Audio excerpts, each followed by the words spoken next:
여러분의 보상 파트너 착한 손사 TV입니다. 말도 많고 탈도 많은 고지 의무 때문에 밤잠 못 주무시는 분들의 상담 전화가 빗발치고 있습니다. 우리나라에서 규모가 큰 보험회사 같은 경우에는 한 달 평균 40만에서 50만 건의 보험금 청구건이 발생하는데요. 회사가 보험 약관 기준에 맞지 않아 보험금을 못 주는 것 말고 제일 흔한 유형이 바로 고지 의무 위반이라고 생각하시면 됩니다. 알레 의무 위반이다 라고 하는 것은 보험에 가입하기 전에 병력을 찾아서 만약 알레 의무 질문서에 위반한 사항이 있으면 계약을 해지 처리를 하는 것을 말합니다. 여기서 문제는 위반 사유로 밝혀지면 보험 계약이 해지되고 청구한 보험금도 못 받는다에 있습니다. 잘 들어놓은 보험을 해지한다고 해서 짜증나 죽겠는데 돈도 못 받는 불상사가 생기는 것이죠. 물론 위반 사유가 청구한 보험금과 관련이 없으면 돈은 꼭 달라고 하시기 바랍니다. 만약 내가 허리를 다쳐서 보험금을 청구했는데 보험 가입 전에 고혈압이 있는 것을 고지 안 했다고 한다면 보험금은 당연히 지급받으셔야 합니다. 오늘은 보험 해지 통보를 받은 경우 해볼 수 있는 3가지 대응 방법을 공개하겠습니다. 첫째, 진료 차트를 꼼꼼히 확인하라. 여러분, 고지 의무는요, 질문서에 보시면 보험 가입 직전 3개월과 1년이란 기간이 매우 중요한데요. 보험에 들기 전에 병원이나 건강검진을 통해 진료받은 내용이 보험 가입 질문서 위반 사유에 해당되는지를 반드시 확인해 보셔야 합니다. 이때에는 회사에서 위반이라고 얘기하는 병원의 진료 기록을 무조건 발급받아 봐야 하는데요. 이게 왜 중요하냐면요. 고지의무 위반이라고 얘기하는 회사는 자기들 의견이 맞으면 일방적으로 계약 해지 통보를 하는 경우가 다반사라서 그렇습니다.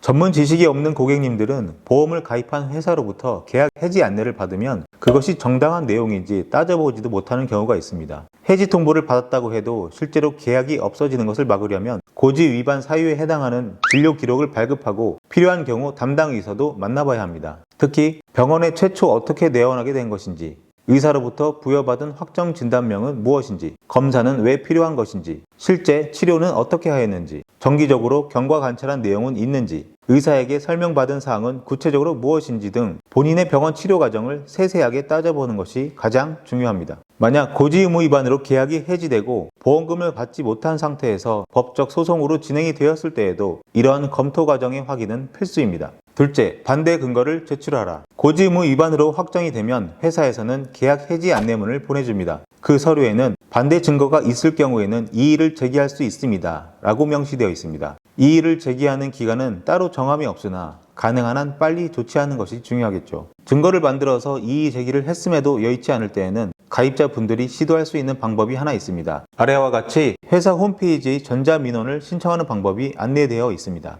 금융감독원 민원은 답변 받기까지 기한이 매우 오래 걸리고 공정하지 못하기 때문에 추천드리지는 않습니다. 보험회사 내부적으로 민원이 신청되면 소비자보호팀 또는 민원 담당 부서에서 해당 건에 대해 사실관계를 한 번 더 검토하게 됩니다. 여기서 중요한 것은 이 신청을 할 경우에는 반드시 회사의 주장과 반대되는 증거 자료가 있어야 한다는 점입니다. 계약이 해지된 사유와 관련하여 비슷한 법원 판례나 전문가 의견서를 제출해 보셔야 합니다. 담당 의사 소견서 등 객관적 자료가 반드시 있어야 민원인의 요구를 회사에서 검토할 수 있게 되는 것입니다.